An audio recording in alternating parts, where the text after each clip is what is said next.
C'est eux. C'est vous. C'est nous. J'entreprends comme je suis. 100% entrepreneur. Sur We Do Biz. Bonjour à toutes, bonjour à tous. Je vous retrouve pour un événement puisque nous sommes avec l'un des lauréats du Grand Prix Mouv'J. Et là, il s'agit tout simplement de Maxime Tate qui a remporté en 2014 le Grand Prix du public, Mouv'J à Bobino. Bonjour Maxime. Bonjour à tous. Tu vas bien ? Très bien. Bon, alors pour cette émission dont je suis ravi de t'accueillir, j'ai le plaisir d'avoir avec nous également, nous avons le plaisir d'avoir avec nous également un entrepreneur qui est un entrepreneur. Et là, c'est très intéressant parce que la communication, c'est son métier depuis des années. Entrepreneur, multirécidiviste, va-t-on dire. Donc, je vais te laisser te présenter, ça va être plus simple parce que c'est ton métier. On va la changer. Pas de peine plancher, pas de double peine, c'est ici double et triple peine pour les entrepreneurs. Voilà. Merci Dominique de m'accueillir. Ravi de te rencontrer Maxime, même si on s'était déjà croisés. Je suis Jackie Isabello et j'ai créé plusieurs entreprises dans le secteur de la communication et des relations avec les médias et j'adore les entrepreneurs. Voilà. Alors je vais quand même faire une petite aparté, c'est que le Mouv'J, le 16 novembre 2009, lorsque le Mouv'J s'est créé, lancé, eh bien sûr, nous avions besoin de grands professionnels et l'agence qui nous a aidés à nous lancer était à l'époque Presse et Vous, dirigée par notre ami et également par Pablo Morel. Voilà. Absolument. Donc deux associés qui ont connu le Mouv'J tout bébé juste avant. Donc j'en profite pour te remercier parce que tu as contribué au développement du Mouv'J et je trouve que c'est assez intéressant pour là ce prix. On se retrouve prix du public avec un homme de la communication, entrepreneur. Donc je trouvais que la combinaison était assez intéressante. Mais par contre, nos amis auditeurs et invités de We Mouv'J pour la 140e quand même ne connaissent pas peut-être encore tous ce qu'est QK Confiserie. Donc c'est quoi ? Eh bien, il va falloir les faire saliver. QK Confiserie, c'est la première entreprise de bonbons anglais en France. Donc la première boutique ouverte à Angers dans le Maine-et-Loire. Angers. Angers. Pourquoi Angers ? Parce que c'est une très belle ville. Parce que c'est un département test aussi. En plus. Donc le Maine-et-Loire, département test, la région Pays de la Loire, région où le taux de pérennité des entreprises est le plus élevé. Donc voilà, j'ai commencé à Angers. Je sens que tu as été pistonné par la chambre de commerce d'Angers, là. Ils m'ont filé un petit coup de main. D'accord, c'est bien. Ouais. Et voilà, donc première boutique à Angers, ça fait 11 mois. Et on va tout de suite ouvrir une seconde boutique dans l'Est de la France. Alors, il y a quelques villes. Dans l'Est, un peu au milieu, un peu au-dessus, un peu en dessous. Nancy. C'est direct en TGV, tout simplement. À Nancy. Ouais. Et pourquoi de Nancy ? Parce qu'on a une autre casquette. Nos expéditions e-commerce, donc sur le site qkconfiserie.fr, elles sont expédiées de Nancy.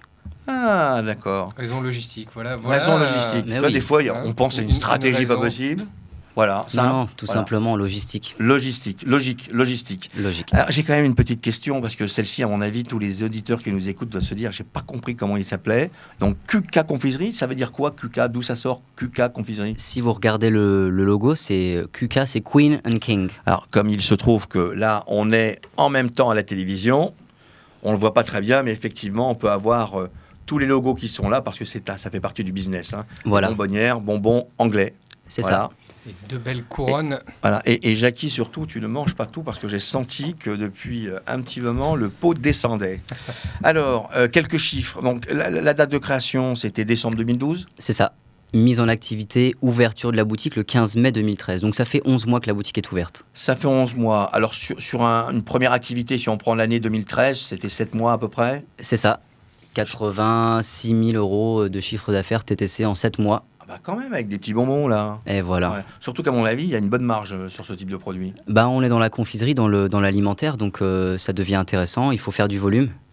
Donc voilà, je l'ai vite compris, le business to business, que je vais développer vente aux professionnels. Donc la gravure sur bonbonne. Ouais. Et c'est là que ça devient intéressant parce que, chers amis entrepreneurs, découvrez votre cadeau employé de fin d'année, il est juste devant vous. Vous gravez le nom de votre entreprise sur la bonbonne et les bonbons qui sont à l'intérieur sont aux couleurs de votre marque. Eh ben voilà. Et vous avez tout gagné. Mais alors pourquoi que pour ses collaborateurs ? Ça peut être pour ses clients aussi ? Ça peut être pour les clients, collaborateurs, Et fournisseurs, partenaires. Non, parce que de temps en temps, on bichonne ses fournisseurs. Ça me paraît important de savoir bichonner. Non, mais c'est important de savoir bichonner ses fournisseurs. Ouais. Absolument. Si, pour avoir les meilleurs, surtout dans le domaine de l'agroalimentaire. Maxime, une question. Est-ce que la Chambre de commerce d'Angers fournit des taux de gourmandise des différentes régions de France? Comment on fait pour se dire, tiens, le bonbon, ça va réussir ici ou là? Eh bien, non, aucun taux. Rien du tout. Juste quelques subventions quand on est jeune, et ça, je les en remercie. Quelques données sur le comptage piétonnier dans le centre-ville, donc qui aide à s'implanter. Et puis après, on a juste à faire nos petits calculs. Si on a 15 000 passages jour, il nous faut 2, 3, 4%, et puis on est bien, hein, tout simplement. Non, pas vraiment de taux de consommateurs en confiserie. Et la marque anglaise a permis de développer plus la confiserie que ne l'aurait fait une marque allemande avec nos amis c'est sûr et chez certain. H, dont on ne prononcera pas la marque. Ouais, c'est sûr et certain parce que observez un peu quand vous marchez dans la rue, il n'y a pas 30 secondes, surtout à Paris, où vous ne croisez pas un drapeau anglais. À Angers, on a ces petits symboles de la royauté, les ducs d'Angers, les ducs d'Anjou. Et bien évidemment, j'ai mes clients à Angers qui nous remercient d'avoir ouvert cette boutique-là, vraiment. Qui nous disent merci d'avoir fait ça pour nous, à Angers. Alors Maxime, à 23 ans, parce que c'est ton âge, 23 ans, étudiant, et je crois que tu as lancé l'entreprise, tu étais toujours étudiant. J'ai lancé l'entreprise, je terminais mes études, et j'ai décidé de faire un job alimentaire, comme on l'appelle. Oui. Pour travailler le soir et mettre mes rendez-vous professionnels le matin. D'accord. Donc j'ai décidé de ne pas faire de M2, Master 2. Donc je me suis arrêté à Bac plus 4, tout simplement. D'accord. Et voilà. Études de marketing, c'est école de commerce, marketing. Commerce international commerce et marketing à la Cato. Alors, on peut se poser la question, mais un jeune de 23, 24 ans, enfin à l'époque, tu avais 21 ou 22 ans. Ouais, c'est ça. Voilà. Il y a tellement de business sur le web, tout ça, plein de choses à imaginer. Aller vendre des bonbons. D'où vient l'idée? En fait, c'est mon père qui en rêve depuis 25 ans. Et j'ai donné vie à son rêve. J'ai créé tout cela de A à Z parce que depuis tout petit, c'est simple. Nos oncles et nos tantes nous demandaient de laver leur voiture, nous donnaient un peu d'argent de poche et nous, on allait tout de suite au sweet shop. D'accord. À la boutique de bonbons anglais en bas de la rue. Parce qu'on a grandi avec ça, ma sœur et moi. Et en fait, au final... Tu as vécu en Angleterre? J'ai pas vécu en Angleterre, mais on a vécu un peu dans le nord de la France. Ouais. Et on y allait 3-4 fois par an. D'accord. Donc, ton père en a rêvé, toi, tu as décidé de le faire. Oui, et je l'ai fait. Et tu l'as fait. Voilà. Bon. Ton père doit être super content. Ah, il est très fier. Ouais. Il est très fier, mais il sera encore plus fier quand il viendra se joindre à moi dans 3-4 ans. D'accord. Oui, parce que lui, il est toujours en activité, il bosse. Ouais, ça sera... Enfin, il bosse Il bosse dans un autre domaine, voilà. Complètement différent. Et alors, d'autres membres de la famille participent à l'aventure sucrée de QK In the family business. Ouais, it's a family business. Lorraine, ma sœur, elle qui fait des études de commerce aussi.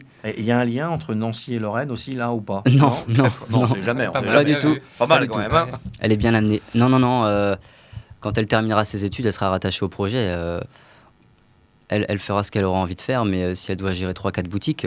Est-ce qu'il y a des chaînes de magasins de bonbons en Angleterre? Ah, en Angleterre? Oui. Ah oui. Oh oui, il y en a beaucoup. Et on comprend toujours pas pourquoi ils sont pas venus s'installer en France, d'ailleurs. Parce qu'ils attendaient que tu te lances. Parce qu'il y a cette petite rivalité existante entre les Français et les Anglais, et ça, moi, je le sens tous les jours. Les Froggies? Ouais, les Frogs. Et donc voilà. Et ton grand concurrent, alors, en France, qui est-ce? Grand concurrent. Mais il y a des chaînes de magasins de bonbons? En France, oui. Il y a Sucks, SUCX. Donc eux, ils font de la confiserie également, mais là, tout le monde peut se servir dans les bacs de confiserie. Chez nous, c'est nous qui vous servons à l'appel. C'est nous qui prenons les bonbonnes. Il y en a d'autres aussi. Il y a Gloops. Oui, parce que je ne sais pas si on pourra incruster à l'image des photos de ta boutique, mais elle est très très belle, ta boutique. Hein. C'est la première seulement. La première boutique avec le premier budget. Et alors, est-ce qu'on peut être artisan, bonbonnier? Comment ça se passe en France, la profession? Là, vous achetez, vous vendez, vous, mais qui produit? Comment on rassure le consommateur sur ce qu'il y a dedans? La provenance et les ingrédients. Ouais. On a une transparence complète là-dessus sur le site. Sur qkconfiserie.fr, vous verrez nos bonbons et les ingrédients. Et ce sont des fabricants qui sont établis depuis depuis 1920, d'autres depuis 1896. Imaginez cette usine anglaise avec les briques rouges, avec les toques fabriquées vraiment à l'ancienne. Ce sont des bonbons qui sont bouillis dans l'eau pour certains. Tu sais que la reine en a mangé. C'est évident. Ouais. Lorraine. Non, pas Lorraine, la reine. La reine. Et c'était pour le deuxième jeu de mots. Ouais. certaines fabriques en Angleterre sont visitées régulièrement par la royauté pour qu'ils puissent estampiller le fameux portrait de Queen Elizabeth II. Et on s'arrête à un seul magasin? Non, surtout pas. Bon, c'est quoi le projet? Le projet, c'est 3-4 en propre, comme on dit, Oui. donc qui nous appartiennent, et ensuite éventuellement En franchise. travailler en franchise pour développer un réseau de boutiques qui, nous, on est persuadés, ça marchera, c'est clair et net. Aujourd'hui, sur le site web, on a quelques commandes par jour, et elles viennent de la France entière. D'accord. On peut imaginer une boutique en Normandie, parce qu'il y a énormément d'anglais. Sachez que cette marque-là n'a pas été créée pour les Anglais, hein. Elle a été créée pour vous que vous puissiez découvrir ce qu'est le bonbon anglais, goût et colorant naturel. La marque Kuka. La marque Kuka, qui est une marque française, créée par des Anglais. D'accord. Alors, on peut estimer le chiffre d'affaires d'un point de vente déjà, là, même s'il y a un peu de recul, tu peux déjà l'estimer? Oui, d'une boutique... Bon, bien évidemment, ça dépend d'où on est situé. Oui, c'est l'emplacement. Emplacement numéro 1. Oui. À Paris, une boutique, ça peut... Bon, 400 000 à l'année peut-être. D'accord. Sur une boutique. À Angers, on est entre 100 et 200 000. D'accord. À Paris, ça sera le double, c'est sûr et certain. Oui, et en même temps, le bail commercial à Paris n'est pas le même que celui de Angers. C'est ce que ça voulait dire. Oui. Non, mais tout à fait. D'où le fait de travailler sur le web, de travailler pour les mariages aussi, Oui. parce que ça approche. Et aussi, le business to business pour la vente aux entreprises. Oui, parce qu'il voilà, y a deux cibles, le particulier et le professionnel, enfin le business. En même temps, il y a des cycles avec des activités. Je veux dire, même pendant la période des chocolats, j'imagine qu'on peut vendre des bonbons. Non? Bien évidemment. À Pâques, on a des clients qui ont décidé d'offrir des bonbons à leurs enfants. Parce que les chocolats, on avait envie de changer, tout simplement. D'accord. Et on peut aussi retrouver nos bonbonnes dans certains corners ou des points de vente dans d'autres villes. Avant d'ouvrir une boutique, on peut commencer en corner. Dans une boutique, on a un coin confiserie anglaise pour découvrir, pour tester. Ça, ce sera des choses qui seront à mettre en place. D'accord, mais je reviens quand même sur la deuxième implantation qui est prévue à Nancy. Oui. Puisque, j'essaie de comprendre quelle est l'utilité, tout compte fait. Alors, peut-être que c'est plus simple, et encore, mais pourquoi Nancy? Parce que, je veux dire, il y a une distance de toi à Nancy en termes physiques humains. Oui. Voilà. Et dans le business... c'est important. Derrière, le site internet part de là-bas, donc c'est en même temps une boutique en ligne qui part de là-bas, qui est déjà là-bas. J'aurais plutôt pensé que tu serais allé créer une autre boutique. À Nantes. Par exemple à Nantes. Nantes, ce sera le numéro 3. Parce que... Pardonne-moi, je tousse, mais j'ai une bronchite. Voilà, c'est comme ça aujourd'hui. C'est rien. Parce que Nancy, c'est à l'est, Angers, c'est à l'ouest. Pour conquérir un pays entier, il faut commencer par l'opposé, par l'Est et l'Ouest. Donc papa s'occupera de l'Est, et puis moi je m'occuperai de l'Ouest. D'accord. Alors qui va s'occuper du Sud et qui va s'occuper du Nord? Bon, les la franchisés. Sœur, Lorraine. Ah, les franchisés, d'accord. Les franchisés. Alors on peut parler 2 secondes un peu de l'univers de la marque. Moi j'ai une question pas piège, mais on sait que l'univers de marque est très important. Donc si on dit aux gens les voitures, ils vont nous citer des voitures allemandes. Si on leur parle de la mode, ils vont nous parler de la mode française et de la mode italienne. Naturellement, le bonbon associé à l'Angleterre n'est pas naturel pour le consommateur français. Comment penses-tu développer cet univers et faire que dans 10 ans, Kuka soit un des produits préférés des Français? Par l'éducation, en fait. Expliquer que les bonbons que j'importe aujourd'hui sont d'une qualité supérieure à certains qu'on peut trouver en France et en grande surface. Ne pas confondre. Pourtant, les enfants, ils adorent quand c'est chimique et tout ça, non? Ils adorent ça, mais nous, on en a aussi. Mais qui conviennent aux végétariens et qui sont sans gluten. Ah oui, d'accord. Et on a des... Et pas aux parents. Ça ne convient pas aux parents quand c'est trop chimique. Oui. Et les parents sont les payeurs. Oh, pas toujours. Pas toujours, mais Si. on a des enfants qui viennent dans notre boutique maintenant et qui préfèrent nos bonbons, qui certes peuvent être un peu plus chers. Et oui, il y a des frais d'importation, mais qui préfèrent dépenser un peu moins pour avoir des bonbons de meilleure qualité. Et déjà, à Angers, ils l'ont compris. Donc j'espère pouvoir réitérer la chose à Nancy. Alors, elle est située où, la boutique à Angers? Elle est entre la place du Pilori et la place Saint-Bac. C'est en bas. C'est le centre. C'est plein centre. Plein c'est centre. En bas de la Fnac. Voilà. D'accord. Amis Angevin. Voilà, pour ceux qui ne connaissent pas encore, il y en a qui ne connaissent pas peut-être encore. Il doit y en avoir. Il y a combien d'habitants? 100 000 habitants? Oui, un peu plus. Un peu plus de 100 000 Agglo, habitants. ouais. Voilà. Tu n'as pas encore 100 000 clients. Pas encore. Donc qu'est-ce que vous faites à Angers alors? Je ne comprends pas. Et alors, quand tu vas développer la marque employeur, Jackie deuxième Isabello. composante importante pour une entreprise, qu'est-ce que tu vas recruter comme profil? Quel collaborateur de qualité souhaites-tu attirer? Bon, déjà, il a réglé un problème. Il va recruter papa et sa sœur. Hein. C'est déjà Voilà. pas mal. mais des passionnés avant tout, en fait. Des formations de... Comment ça s'appelle d'ailleurs, de faire des bonbons? Comment on dit? On dit confiseur? Ouais, des confiseurs. Non, pas vraiment, parce que... Celui qui vend le confiseur. Hein. Ouais, nous, on cherche des vendeurs, mais des gens qui sont passionnés par l'Angleterre. D'accord, donc il faut être Il y en passionné a. par l'Angleterre. Il y en a. Bilingue, ça peut aider. Ça aidera beaucoup parce qu'on a pas mal de clients étrangers. Voilà, un profil qui a envie de nous suivre dans l'aventure. Et dans la boutique, on est. Dans la boutique, oui. Mais On a un tablier brodé à la main, Super. Attends, bien sûr. Très chic. Très chic. Je n'ai pas amené le tablier avec moi, mais Tu devrais. là, c'est une autre casquette que j'ai. Et alors, moi, ce que j'aimerais savoir, c'est tes copains d'études. Tes études, tu les as passées à Angers? À Angers, oui. Ouais. Tes copains d'études, ils voient quoi à travers ton projet? Ils le sentent comment? Ils en pensent quoi? Ils voient un projet qui me correspond complètement. On essaie de faire les choses sérieusement sans trop se prendre au sérieux. On avance tranquillement et ça se passe vraiment bien. Donc, continuer à faire ce qui nous passionne et ce pourquoi on continue de parler bonbons anglais ici. Et j'espère pouvoir développer ça assez rapidement. Et est-ce que c'est développer que des boutiques de bonbons? Ou, je sais pas, par exemple, j'étais hier...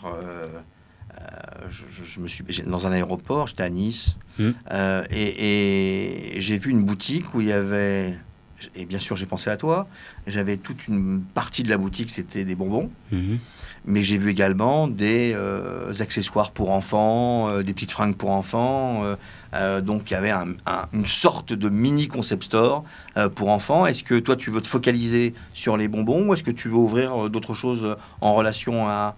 En même temps, je sais pas, enfin, je fais les questions et les réponses, désolé, mais il n'y a pas que les enfants qui mangent des bonbons. Non, en fait, c'est fait pour les adultes aussi. Oui. Parce que... N'est-ce pas, Dominique? Oui. C'est pas Jackie. La première réponse, c'est toi. La première réponse à la question, c'est que on proposera 200 références sur le site. Vous imaginez, 200 références. vous êtes sur le site et puis vous avez 200 bonbonnes et vous allez choisir, 15 références. Non, mais il faut au moins un bac+4 pour aller choisir tout ça sur le site. Au moins. Voyons. Et ensuite, sur la deuxième fenêtre, vous choisirez votre conditionnement. Ouais. Et c'est là qu'on intervient. C'est que ces bonbonnes-là, qui sont des bonbonnes en verre, vous pouvez l'offrir. Oui. Et une fois que vous avez terminé votre bonbonne, vous pouvez revenir en boutique pour la remplir. Elle est consignée, votre bonbonne. Donc, soit vous choisissez de la remplir sur Internet, en allant sélectionner vos bonbons et choisir de remplir sa bonbonne, soit vous allez en boutique. Donc voilà, c'est aussi éco-responsable. On ne jette pas de verre, on a aussi des bonbonnes en plastique. Et une fois que vous avez terminé votre choix, le choix de la bonbonne, si c'est pour offrir à ma sœur, à votre frère qui est dans le sud de la France, vous pouvez lui envoyer directement. Et notamment par Internet. Ça vaut combien de bonbonnes comme ça? Celle-ci, elle est à 24,90 pleine, TTC. Il y a 700 grammes là quand même. Hein. Ah ouais. On a des formats un peu plus petits, on en a d'autres en plastique, et c'est de la sérigraphie sur verre, fabriquée in France. Alors Maxime, nos amis anglais disent que c'est plus facile de créer en Angleterre qu'en France. Qu'est-ce que tu leur réponds? Et comment tu assures la promotion de ton Fais gaffe à ce pays que tu vas d'origine? dire. Hein. Eh bien, Si tu le souhaites, bien sûr. quand on fabriquera les Attention, bonbons, Dominique est derrière toi.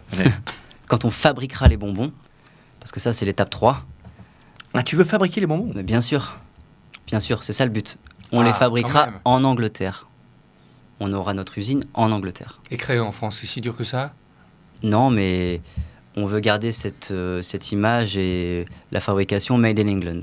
Oui, Maxime, mais là, la question de Jackie, elle est très intéressante parce qu'on entend énormément des porteurs de projets, des jeunes entrepreneurs dire c'est très compliqué de créer en France. Ce que je ne partage pas du tout. Moi non plus. Voilà. Et c'est voilà un petit peu ton point de vue, puisque en plus, toi, tu es d'origine anglaise, donc effectivement, tu as de la famille en Angleterre, tu aurais pu aller monter ton business de l'autre côté, tu aurais pu prendre des bonbons français, et puisqu'il y a quand même pas mal il y a un business du bonbon en Angleterre, tu aurais pu prendre les bonbons français et aller les exporter. D'ailleurs, c'est l'étape 4. J'allais dire, au moment où je te parle, je me dis, mais et alors, pourquoi tu ne ferais pas tout compte fait? Voilà, étape 4, d'accord. C'est l'étape 4. Voilà, on va arriver à nos 500 millions d'euros de chiffre d'affaires bientôt. Hein. Je sens que... voilà. On peut peut-être prendre quelques actions. Voilà. C'est peut-être le moment encore. Il y a énormément de boulot avec la confiserie.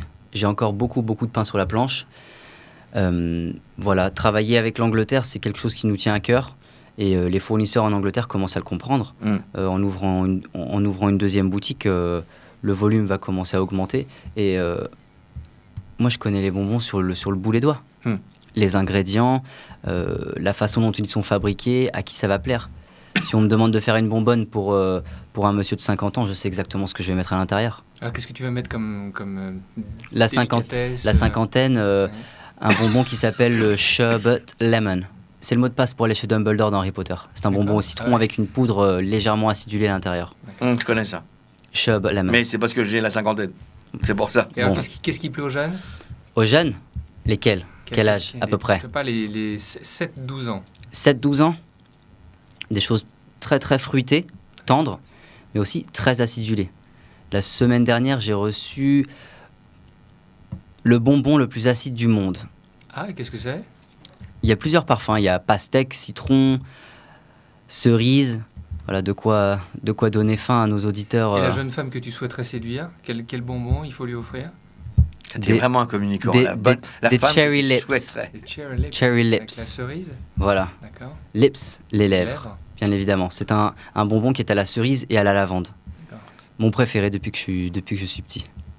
Super. Cerise lavande. Et mon inspecteur des impôts qui vient contrôler, je lui offre pas un café, je lui offre des bonbons, qu'est-ce que je fais pour qu'il reparte en se disant cette boîte est formidable? Quelque chose qui pique, qui est très acide. Ah bon? Pourquoi? C'est marrant ça. Donc voilà, 200 références sur le site dans 3 ans.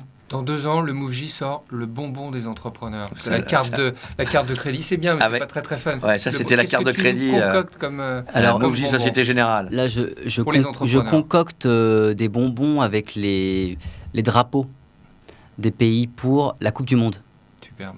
Parce que un bonbon bleu, blanc, rouge ou un bonbon avec un drapeau anglais ou brésilien dessus, avec une saveur à l'intérieur à laquelle on ne s'attend pas du tout. Dans les bars, forcément, tout le monde va aller regarder les matchs de foot. Tu peux proposer à tes fabricants des recettes? Je peux choisir la couleur et la recette de mes bonbons. Et un petit dernier, j'ai pas le moral, j'ai passé une sale journée. Tu veux me le business c'est pas bon. Je prends un bonbon et je me dis après celui-là, je repars comme en 40. Qu'est-ce qu'il y a comme parfum dedans? Un coup de réglisse citron vert. Réglisse citron vert. Quand t'as pas la pêche. Réglisse citron vert. Ouais, j'adore le réglisse. Les Français aiment la réglisse. Et le citron vert, on le retrouve dans pas mal de nos recettes. Parce que les Anglais adorent le citron vert. Et alors demain, Maxime, on a maille Evian, on a maille plein de choses. Je pourrais faire mon bonbon à moi avec mes flavors, avec mes propres c'est à développer. sélections. C'est à développer, ça fait 11 mois. Hein. Étape 6. Étape 6, créer votre bonbon, vos couleurs. Il a construit son plan, hein, Maxime. Mais voilà, on sait qu'on a encore du travail à faire. Et j'essaie d'aller le plus rapidement possible, mais... Une autre idée. Oui. Dominique Restineau, il passe sa vie avec les ministres. Si lorsque le gouvernement est constitué, il dit le ministère des PME, c'est tel bonbon, le ministère des Finances, c'est tel bonbon, tu es capable de lui faire en 2 jours une sélection de 16, 18 bonbons. Mais le petit problème, c'est qu'Arnaud travaillerait jour et nuit. Le problème, c'est qu'Arnaud, c'est pas un problème. Arnaud Montebourg, il ne sera pas d'accord. Ben non, ils sont fabriqués à l'étranger. Mais c'est pas grave. Par des ça ne le dérange pas parce qu'il fait des emplois. Voilà, il va créer des emplois français aussi. Il est français. J'ai commencé à créer les emplois. Demain, l'employé sera en boutique et elle fait de son mieux pour vendre, Oui, c'est très pour bien. vendre nos bonbons. Donc, Et il faut que notre pays soit davantage business-commerce. Voilà, business-développement. bien sûr, mais ça commence. Oui, Ça oui, tout à commence. fait. Alors, je voudrais revenir parce que je suis parti un petit peu sur d'où vient l'idée. J'ai envie qu'on approfondisse un petit peu, Maxime. C'est qu'est-ce qui t'a amené à te dire je vais monter une boîte, alors que bon, bien sûr, il y en a de plus en plus, mais enfin, ça ne représente qu'une partie de la population de cette jeunesse que tu représentes. Pardon. Parce que voilà, j'avais envie de me lever et de me dire, bon, qu'est-ce que tu vas faire ce matin? Tu vas voir telle institution qui va aller te rediriger vers une autre. C'est simple, on a son dossier en main et on a envie de le valoriser, et à n'importe quel âge. Je donne des conférences à des jeunes qui ont entre 18 et 20 ans. Et j'ai juste Tu leur envie- racontes ton histoire. Je leur raconte mon histoire et j'ai juste envie de leur donner l'envie d'entreprendre. Parce qu'entreprendre, c'est un grand mot.